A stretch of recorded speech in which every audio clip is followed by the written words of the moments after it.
Hello दोस्तों, चिड़िया और बंदर की कहानी में आप सभी का स्वागत है। दोस्तों, कहानी में है एक सुंदर सा जंगल। इस बड़े से जंगल में एक शमी का पेड़ होता है। उस पेड़ के ऊपर एक चिड़िया का जोड़ा अपने घोंसले में बड़े ही हंसी खुशी रहा करता था। लेकिन दोस्तों, एक दिन अचानक काले काले बादल छा गए, तेज हवा बहने लगी और तेज तूफानी बारिश शुरू हो गई। चिड़िया अपने घोंसले में जाकर बैठ गई, लेकिन उस पेड़ पर एक बंदर भी रहता था। बारिश की वजह से वह बुरी तरह भीग गया था। उसे अब ठंड भी लगने लगी थी।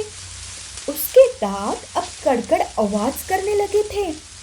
पूरा शरीर ठंडी से कांप रहा था। बारिश से बचने के लिए उसने पेड़ के नीचे आश्रय लिया। पेड़ को चिपक कर बैठ गया। दोस्तों, उसकी यह हालत देखकर घोंसले में बैठी चिड़िया को उसकी दया आ गई, लेकिन उसके आलसीपन पर हंसी भी आ गई। चिड़िया ने बंदर से कहा, बंदर दादा, बारिश की वजह से तुम तो पूरी तरह भीग गए हो और अब तो तुम कांप रहे हो। तुम अपने लिए कोई घर क्यों नहीं बांधते? हमें देखो, हम कितने छोटे हैं, फिर भी हमने अपने लिए एक छोटा सा घोंसला बनाया है। बंदर को तो गुस्सा आ गया। इतनी सी चिड़िया और मुझे ज्ञान सिखाने चली। रुको, बारिश रुकने दो, फिर मैं तुम्हें बताता हूँ, बंदर ने कहा।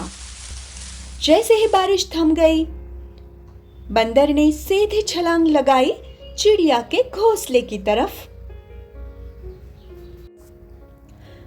चिड़िया तो डर गई। बंदर ने चिड़िया को पकड़ लिया और तो और चिड़िया का घोंसला भी तोड़ दिया। बेचारी चिड़िया। किसी मूर्ख को उपदेश दोगे तो उसका यही परिणाम होगा। तो इसलिए दोस्तों, बिना मांगे किसी को ज्ञान देने की कोशिश करोगे तो उसकी हालत बिल्कुल उस चिड़िया के जैसे ही होगी। फिर मिलूंगी ऐसे ही किसी नई कहानी के साथ। तब तक के लिए नमस्कार।